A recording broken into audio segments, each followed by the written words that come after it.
So, I'd been living in this apartment building for about a year when she moved in. It's one of those old brick places downtown. Nothing fancy, just creaky floors and thin walls. I didn't pay much attention to new tenants usually, but this woman, she stood out. Her name was Clara, I think, though I only heard that from the landlord later. She moved into 3B, right across the hall from me, and the first time I saw her, I was taking out the trash. She was standing in her doorway, just staring. Not at me, not at anything specific, just straight ahead, her eyes wide open. No blinking. I don't know why that freaked me out so much, but it did. I gave her a quick wave, trying to be neighborly, and said, "Hey, welcome to the building." She didn't move, didn't respond, just kept staring. I figured maybe she didn't hear me, so I shrugged it off and went back inside. The next few days, I kept running into her like that. Always in the doorway, always staring, always unblinking. I started timing it once, stood there for a full minute, and not once did her eyelids twitch. It was unnatural. I told my buddy Mike about it over beers one night, and he laughed, said maybe she was on something. But I wasn't so sure. Then the noises started. At first, it was just little things, soft thumps from her apartment late at night, like she was moving furniture around. I didn't think much of it. People settle in, right? But then it got weirder. I'd hear this low, humming sound, almost like a chant, coming through the wall. It wasn't loud enough to make out words, just this constant drone that made my skin crawl. I'd lie in bed, trying to sleep, and it'd go on for hours. One night, I'd had enough. It was like 2 a.m., and the humming was louder than usual. I got up, threw on a hoodie, and marched across the hall. I knocked on her door, not too hard, just enough to get her attention. The humming stopped instantly, and I heard footsteps, slow, deliberate ones, coming toward the door. My heart was pounding, but I told myself I was being ridiculous. She was just a weird lady, not some monster. The door creaked open, and there she was. Same blank stare, same wide, unblinking eyes. Up close, I could see how pale she was, almost gray, like she hadn't seen sunlight in years. "Hey," I said, trying to sound casual.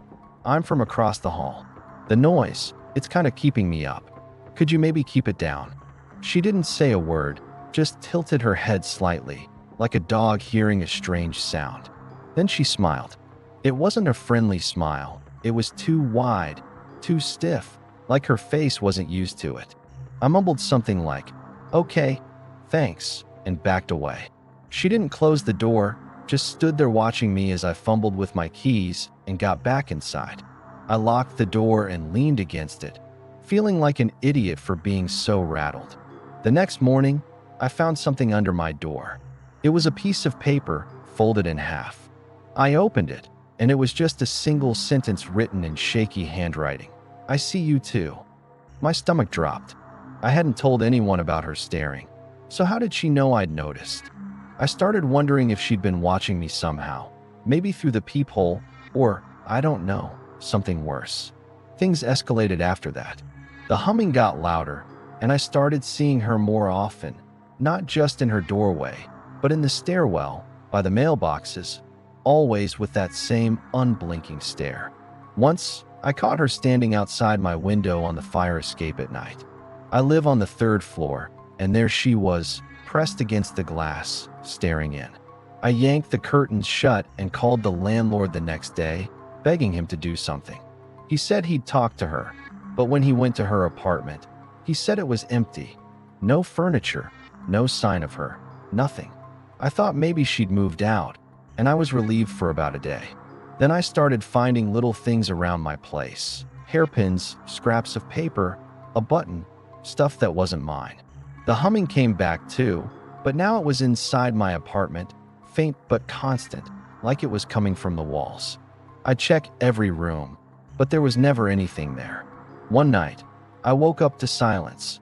No humming, no thumps, just dead quiet. I don't know why, but that scared me more than the noise. I got out of bed, grabbed a flashlight, and checked the apartment. When I got to the living room, I saw her. She was sitting on my couch, still as a statue, staring at me with those unblinking eyes. I screamed and flicked on the light, but she was gone. The room was empty. I moved out the next week. I couldn't take it anymore. The landlord thought I was nuts, but I didn't care. I still don't know what she was, some kind of ghost, a psycho, something else. But I swear, even now, living miles away, I sometimes feel like she's still watching me, waiting for me to look back.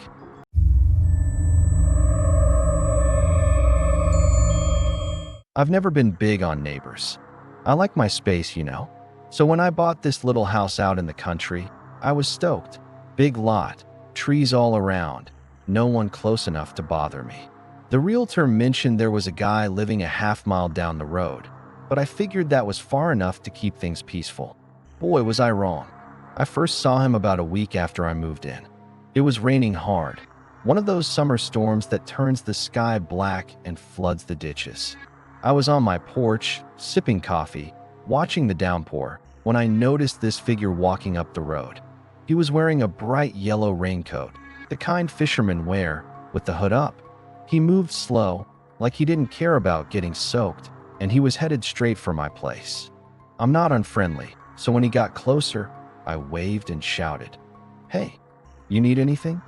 The rain was loud, but I'm pretty sure he heard me.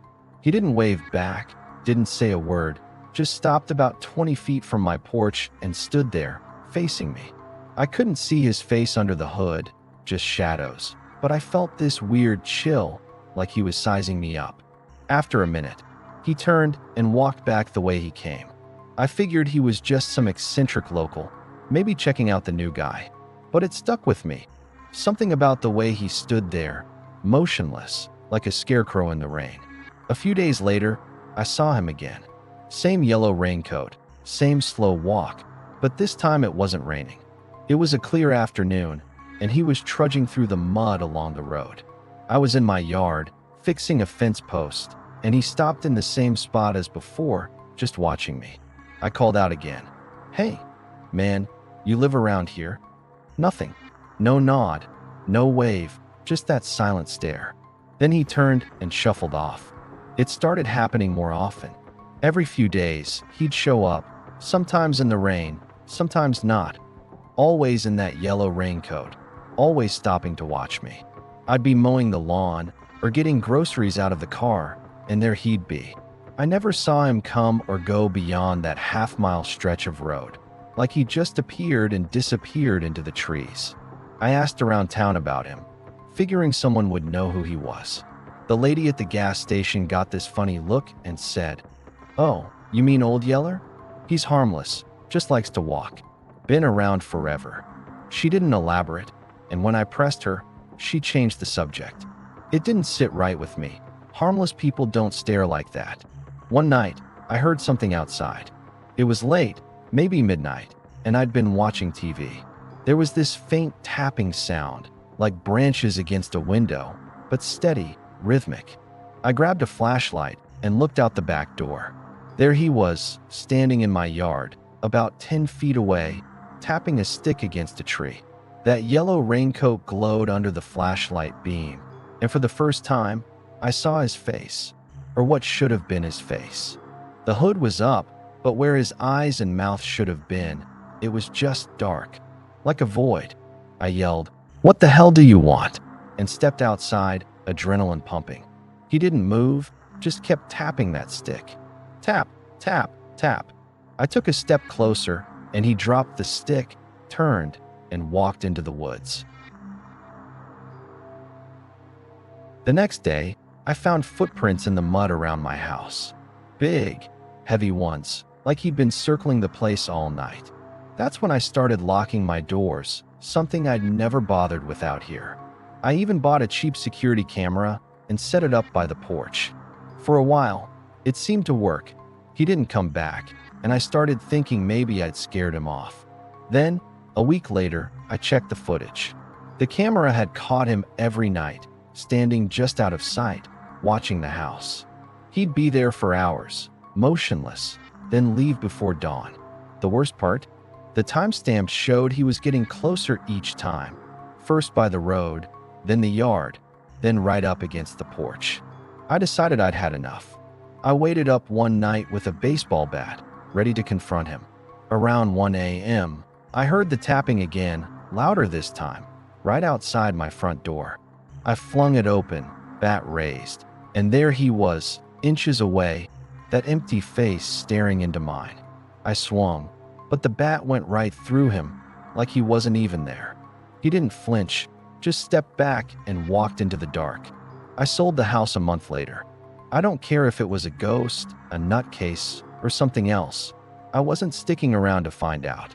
The last I heard, the new owners haven't seen him, but I bet he's still out there, walking that road in his yellow raincoat, waiting for someone new to watch.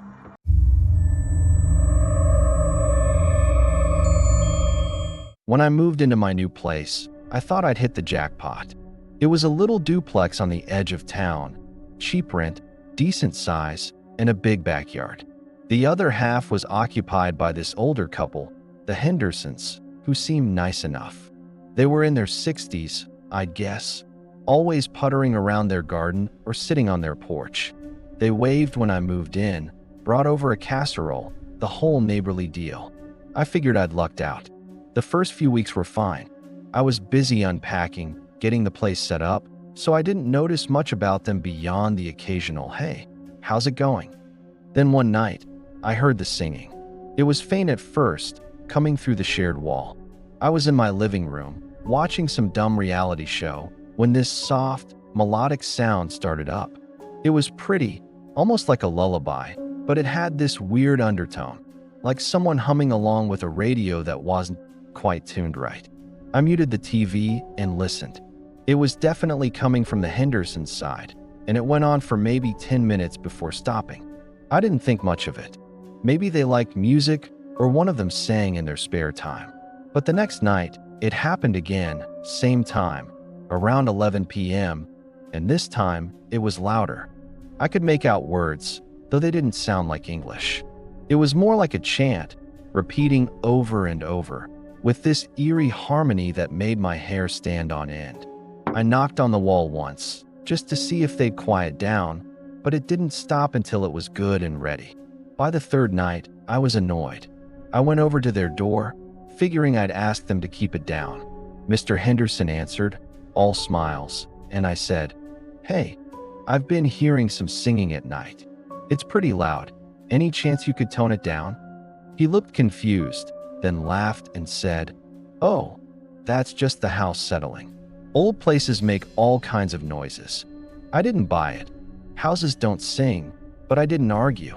I just nodded and went back home. The singing didn't stop. If anything, it got worse.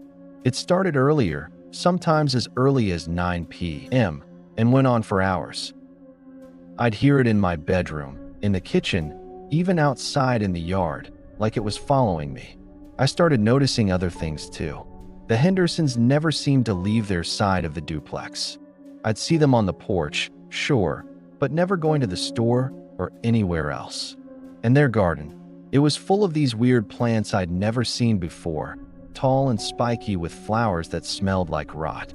One day, I caught Mrs. Henderson staring at me through her kitchen window while I was taking out the trash. She didn't wave, didn't smile, just watched me with this blank look. I waved anyway, but she turned away. That night, the singing was so loud I couldn't sleep. I banged on the wall again, harder this time, and yelled, "Cut it out!" It stopped for a second, then started up again, even louder, like it was mocking me. I called the landlord the next morning. He sighed and said, "The Hendersons have been there forever.